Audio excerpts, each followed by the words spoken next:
Ito yung ating lulutuin na humba na baboy. Ito po yung ating lulutuin. At ang sarili kong version. First, isasalang na natin. Ang una pong ginawa ko po dito ay in-boil ko bago ko gisa. Ito wala kahit ano, basta binoil ko muna.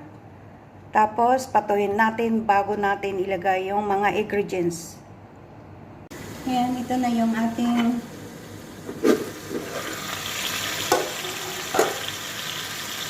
na-dry na siya. Pwede na natin ilagay yung mga ingredients.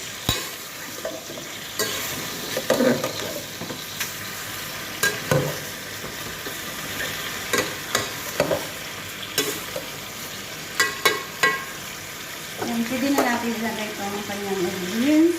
Ang una is light sauce. Pinaghalo ko ang black sauce at saka light sauce.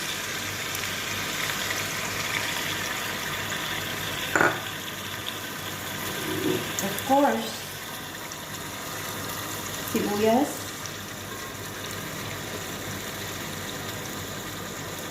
maraming bawang para sa high blood.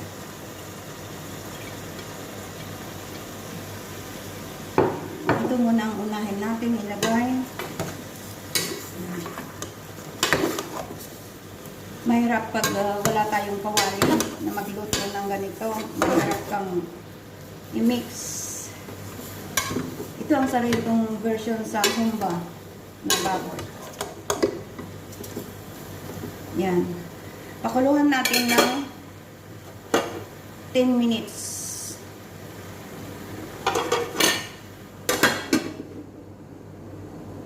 Ayan, may 10 minutes na. Pwede na natin buksan. Check natin.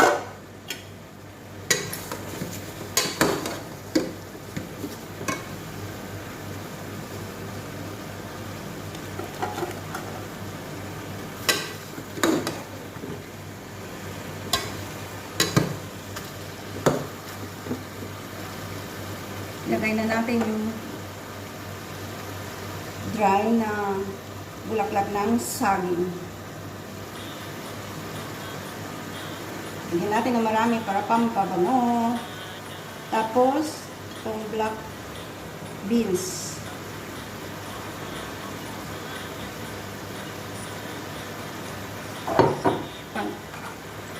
At saka, bilog na pamenta. Tapos yung durog, pinag-mix ko na tuloy. Yung durog.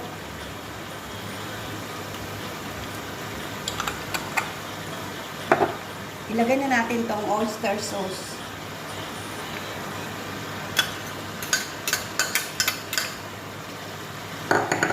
Pangalawa, itong brown sugar.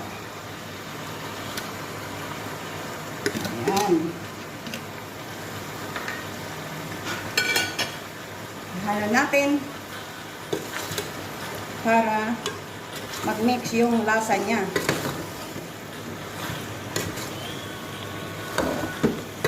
Ito lang ay sarili kong version. Nasa sa inyo na kung ano talaga yung sahog ng sa inyong humba. Kasi iba-iba tayong klaseng pagluluto ng humba na baboy. Mahirap talagang may halo sa ganitong walang kawali. Ayan. Takpan ulit natin ng 10 minutes bago lagyan natin ng tubig.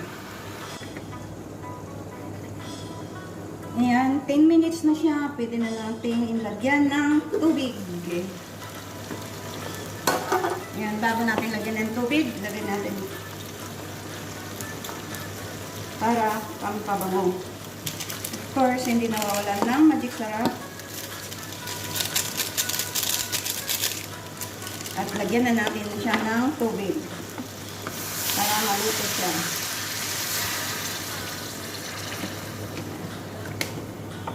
Kasi medyo matigas yata itong nabili natin. Yan, takpan na natin ng 30 minutes.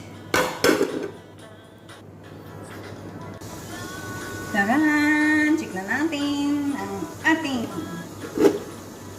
humba. Ayan. 30 minutes na siya. At yan, natuyo-tuyo na siya. Uy, yung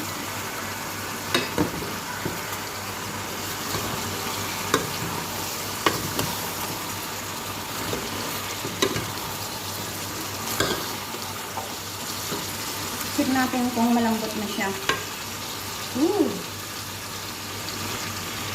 Medyo matigas pa konti. Kaya, another 10 minutes.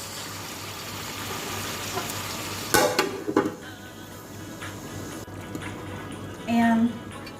10 minutes na. Pwede na natin tignan. Ayan. Ayan po. Wow. Ayan. Ngayon, lagyan na natin ng vinegar.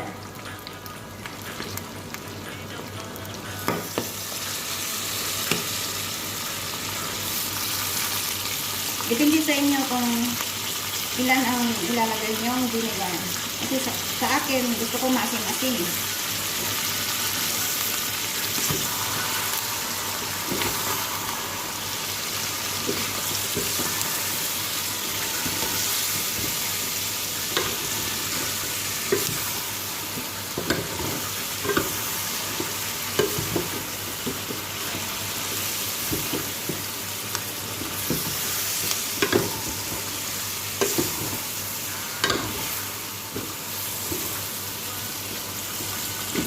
Ayan, nagmantika na siya. Sarap. Mapapa-unli-rice tayo nito. Tikman natin. Medyo matigas pa.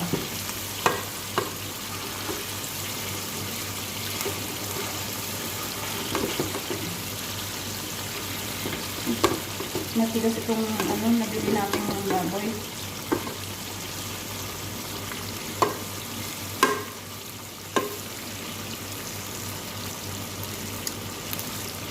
Tamang-tama lang. Dagdagan natin ng unting suka. So, kasi masim-asim.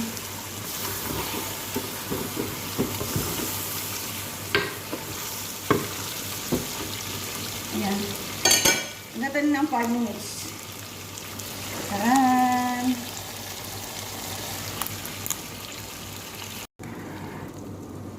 Ayan, 5 minutes na. Ayan. Ay! Talagang na. Ayan, pwede na natin patayin. Nag-ano na siya.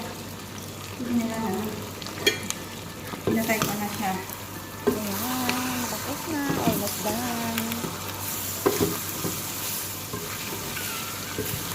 Tapos na, almost done. Pwede na tayo. Kakain.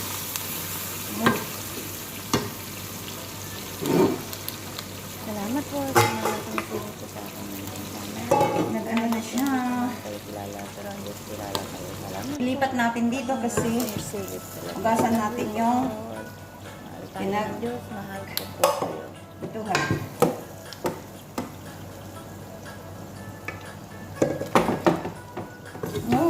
Nagmantika na siya. Like and share, of course. Ready.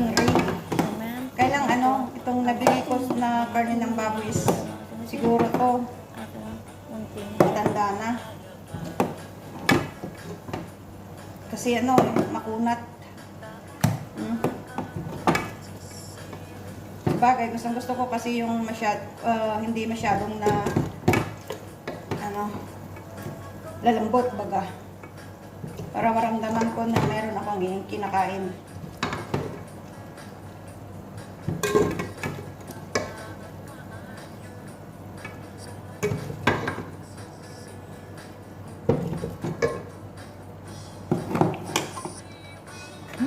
Mapa-unli-rice tayo.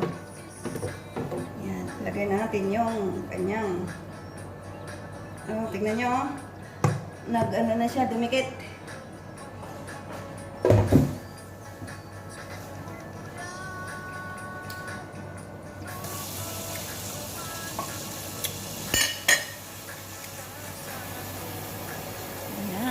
Tapos na po. Naamoy ko na. Ito na ang aking luto na humba na baboy. Kasi tabi ko sa mga kapatid natin na Muslim high blood tayo.